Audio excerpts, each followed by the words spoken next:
আপোনালোকৰ কাৰণে গুৰুত্বপূৰ্ণ ভিডিঅ'লৈ আহিছোঁ। সেইটো ভিডিঅ' হ'ল আপোনালোকে NRCৰ ফাইনেল লিষ্ট কেনেকৈ ডাউনলোড কৰিব চাই লওক। এতিয়া যিহেতু অসমত SIR কাম আৰম্ভ হৈ যাব, তাত কিন্তু আপোনাৰ NRCৰ ফাইনেল কপিৰ প্ৰয়োজন হ'ব।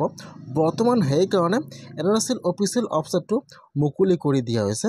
যদি আপোনালোকৰ ঘৰত NRCৰ ফাইনেল লিষ্টলৈ আপোনালোকে আজিকে ডাউনলোড কৰি প্ৰিণ্ট কৰি বা ছেভ কৰি ৰাখি দিয়ক। কেনেকৈ আপোনালোকে NRCৰ ফাইনেল লিষ্টটো আপোনালোকে আপোনালোকৰ মোবাইলৰ পৰা ঘৰত বহি ডাউনলোড কৰিব বা চেক কৰিব আপোনালোকৰ নামটো একচেপ্ট হৈছে নে হোৱা নাই। মই আজি এইটো ভিডিঅ'ত আপোনালোকক সম্পূৰ্ণ প্ৰচেছ ষ্টেপ বাই ষ্টেপ দেখুৱাই দি আছোঁ। জানিবলৈ হ'লে ভিডিঅ'টো সম্পূৰ্ণকৈ চাই ল'ব স্কিপ নকৰাকৈ। আৰু যদি আপোনালোকে মোৰ চেনেলত নিউ হয়, মোৰ চেনেলটো ছাবস্ক্ৰাইব কৰি ৰাখি দিব। কেনেকৈ আপোনালোকে NRCৰ ফাইনেল লিষ্টটো চেক কৰিব আৰু ডাউনলোড কৰিব চাই লওক। এতিয়া আপোনালোকে ফাৰ্ষ্ট আপোনাৰ মোবাইলৰ যিকোনো এটা ব্ৰাউজাৰ অপেন কৰি ল'ব। আপোনালোকে ইয়াত NRC ফাইনেল লিষ্ট চেক লিখি চাৰ্চ কৰি দিব। ইয়াত চাব NRC ফাইনেল লিষ্ট চেক লিখি চাৰ্চ কৰি দিব। ইয়াত যিটো 1 নম্বৰত লিংক আহি যাব NRC আছাম। এতিয়া আপোনালোকে সেইটো অপশ্যনৰ ওপৰত ক্লিক কৰিব। এতিয়া কিন্তু আপোনাৰ ওচৰত আৰু এটা নিউ পেজ অপেন হৈ যাব এনেকুৱাকৈ। মই কিন্তু আপোনাৰ সুবিধাৰ কাৰণে অপশ্যনৰ লিংকটো মোৰ ডিছক্ৰিপশ্যনত দি দিছোঁ। আপোনালোকে ডাইৰেক্ট ক্লিক কৰি NRCৰ অফিচিয়েল ৱেবছাইটত আহি যাব। অহাৰ পিছত আপোনালোকে ফাৰ্ষ্ট ইয়াত আপোনাৰ ব্ৰাউজাৰটো ডেস্কটপ ছেট কৰি ল'ব। আপোনালোকে ফাৰ্ষ্ট থ্ৰী ডটত ক্লিক কৰিব। আপোনালোকে ফাৰ্ষ্ট ইয়াত আপোনাৰ ব্ৰাউজাৰটো ডেস্কটপ ছেট কৰি ল'ব। ইয়াত চাব এতিয়া আপোনাৰ ওচৰত এইটো পেজ অপেন হৈ যাব। ইয়াত চাব দিয়া আছে ক্লিক হিয়াৰ। এতিয়া আপোনালোকে ক্লিক হিয়াৰৰ ওপৰত ক্লিক কৰিব। এতিয়া কিন্তু আপোনাৰ ওচৰত আৰু এটা নিউ পেজ অপেন হৈ যাব এনেকুৱাকৈ।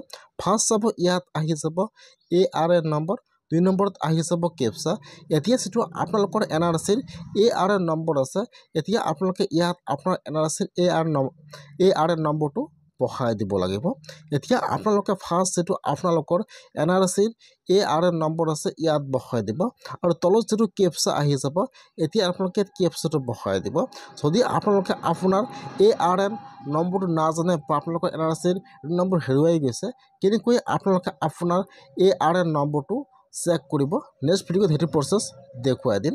এতিয়া আপোনালোকে ফাৰ্ষ্ট ইয়াত আপোনাৰ NRCৰ ARN নম্বৰটো বহাই দিব। আৰু তলত যি কেপচা আহি যায়, এতিয়া আপোনালোকে ইয়াত কেপচাটো বহাই দিব। যদি আপোনালোকে কেপচাটো দেখিবলৈ অসুবিধা হৈছে তেনেহ'লে আপোনালোকে ৰিফ্ৰেছত ক্লিক কৰিব। ইয়াত আৰু নিউ কেপচা আহি যাব। এতিয়া আপোনালোকে কেপচাটো বহাই দি চাৰ্চৰ ওপৰত ক্লিক কৰিব। এতিয়া অলপমান তলত আহি যাব। ইয়াত ফাৰ্ষ্ট আপোনাৰ ডিটেইলছটো অপেন হৈ যাব এনেকুৱাকৈ। আপোনাৰ গাঁৱৰ নাম ইয়াত আপোনাৰ এড্ৰেছটো আহি যাব এনেকুৱাকৈ।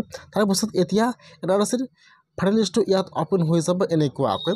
ফাৰ্ষ্ট আপোনাৰ নাম আহি যাব। ইয়াত আপোনাৰ ফাদাৰ্ছ নেম, মাদাৰ্ছ নেম আহি যাব। আৰু এই ফলত লিখা আছে একচেপ্ট। এইটো কিন্তু NRCৰ ফাইনেল লিষ্ট হয়। এতিয়া ইয়াত আপোনাৰ পৰিয়ালৰ কাৰ কাৰ নাম আছে আপোনালোকে এবাৰ চেক কৰি ল'ব। আৰু এই ফলত চাব এই ফলত একচেপ্ট আছেনে আপোনালোকে ইয়াত ক্লিক কৰি চাই ল'ব। এতিয়া আপোনালোকে NRCৰ সেইটো কপি প্ৰিণ্ট কৰি বা ছেভ কৰি ৰাখি দিব। যিহেতু অসমত SIR কাম আৰম্ভ হ'ব পাৰে, তাত কিন্তু আপোনালোকৰ NRCৰ ফাইনেল কপিটো লাগিব। সেইটো বৰ্তমান অফিচিয়েল ৱেবছাইটটো মুকলি কৰি দিয়া হৈছে। সেইকাৰণে আপোনালোকে আজিয়ে ডাউনলোড কৰি ছেভ কৰি বা প্ৰিণ্ট কৰি ৰাখি দিয়ক। আপোনাৰ কিন্তু NRCৰ ফাইনেল কপিটোৰ প্ৰয়োজন হ'ব বহুতো কামত।